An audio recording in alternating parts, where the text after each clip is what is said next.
Saya diperiksa atas laporan siapa itu ya? Orang pengadilan, Humas pengadilan yang dipanggil sih Bang Hotman, tapi DKK, Bang Rasman, yang dipanggil Bang Rasman dengan kawan-kawan. Dan di situ ada nama saya. Tapi iya nggak ada apa, paling surat-surat ini aja, surat dokumen yang dibutuhkan nanti. Mungkin pertanyaan seperti apa kan saya nggak tahu. Mungkin ada bantahan apa? Nggak ada. Saya nggak ada bantahan. Karena gini, Pengadilan Negeri Jakarta Utara ini kan sedang menegur kita ya. Kita sebagai advokat itu memang dituntut untuk profesional dalam bekerja. Makanya saya atas laporan ini saya nggak pernah nyalahkan siapa-siapa. Ini konsekuensi daripada kerja kami sebagai advokat. Profesi kami sebagai advokat seperti ini konsekuensinya. Ya kalau dilaporkan seperti ini ya kami ikut aja. Alur diperiksa gitu. Jadi konsekuensi dari atas keberadaan di ruang sidang. Itu bukan kerusuhan.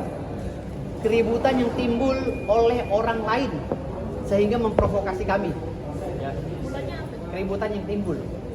Mulanya Bang Rasman meminta kepada hakim untuk bertindak adil, ya, dan tidak memutus sepihak dalam menetapkan satu putusan atau satu penetapan terkait dengan sidang tertutup atau sidang terbuka kan gitu.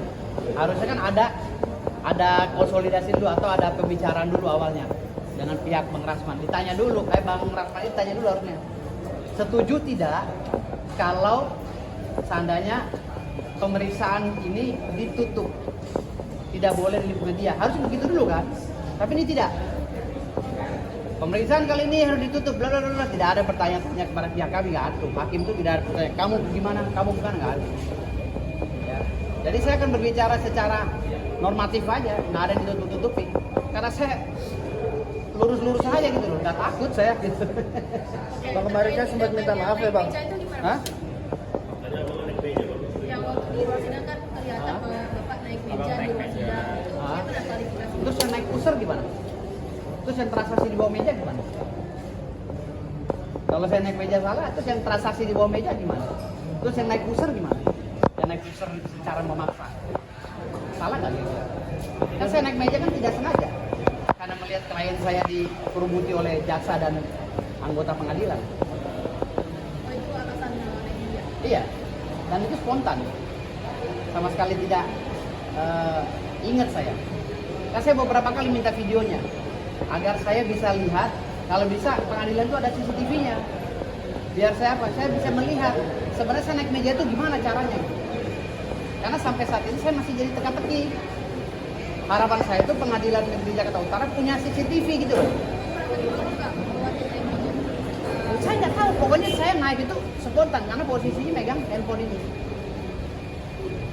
Makanya kalau ada CCTV-nya, syukur. Kalau kan media tuh banyak tuh kemarin. Kalau bisa kalau media tuh tolong tunjukkan videonya. Seperti apa saya? Karena dalam kondisi panik lihat klien saya. Karena saya ini kan solid dengan klien. Kalau klien saya diapa-apain, saya tetap bertanggung jawab baik di luar pengadilan maupun di dalam pengadilan. Itu bentuk daripada rasa sense of belonging. Ya, rasa memiliki antara klien dengan klien. Simbiosis mutualisme. Jadi kalau hari ini saya dilaporkan ya nggak ada masalah, kan konsekuensi sebagai pengacara seperti itu. Apalagi saya sedang memegang kuasa dan sedang memakai toga pula. Dan saya naik meja itu kondisinya meja ini rapat sih meja, kiri kanan depan belakang itu rapat. Bagaimana saya naik meja? Saya berdiri aja sempit. Saya dalam kondisi berdiri aja sempit mejanya. Gimana saya bisa naik meja? Apa saya begini? Apakah saya begini? Kan saya nggak. Semuanya udah gelap itu. Ini apa yang abang lakukan, abang merasa benar juga? Hah? Apa yang abang lakukan itu merasa benar Pak? Untuk nanti di pemeriksaan menjadi tanggapan Tidak abang. merasa benar juga. Naik meja itu sebenarnya kan kalau dilihat secara visual itu melanggar norma dan kebiasaan adat ketimuran ya orang Indonesia. Tidak boleh naik meja seperti itu.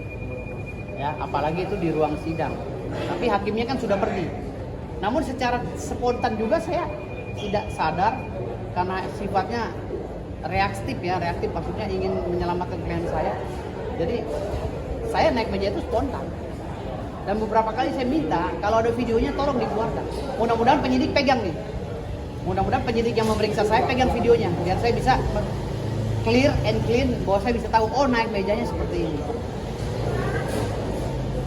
Ini mengenai surat pembekuan dari Firman, kan sekarang berarti katanya abang masih menjadi sampai sebagai advokat atau sebagai apa? Oh masih, advokat masih. Pembekuan itu sifatnya sementara, ya karena tidak ada regulasi atau undang-undang manapun yang menyebutkan bahwa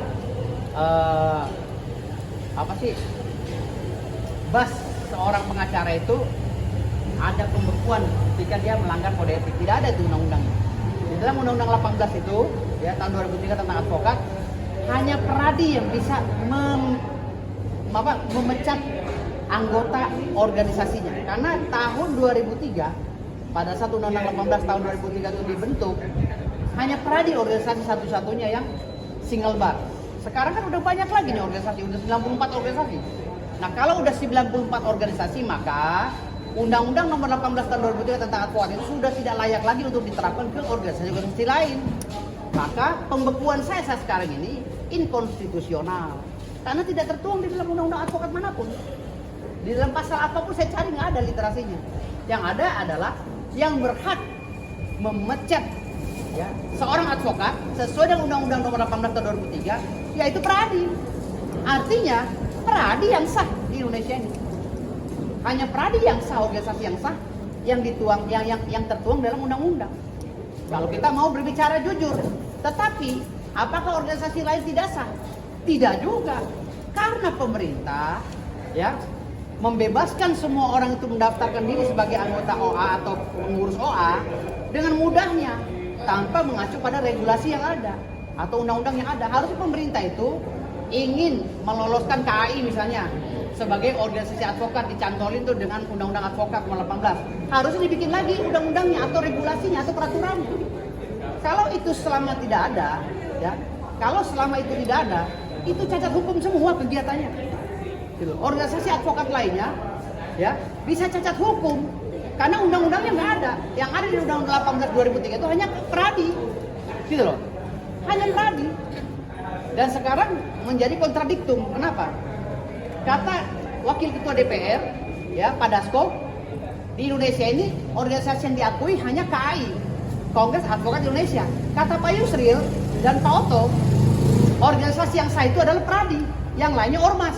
Nah ini kan kontradiktum. Kalau ada kontradiktum, kalau ada multitafsir, kalau ada beda pemahaman, harus dibuatkan lagi regulasi atau undang-undang yang baru. Kalau ini nggak dibuatkan undang-undang yang baru atau regulasi yang baru, menyesuaikan dengan keadaan yang ada, ini akan terus begini. Makanya ketika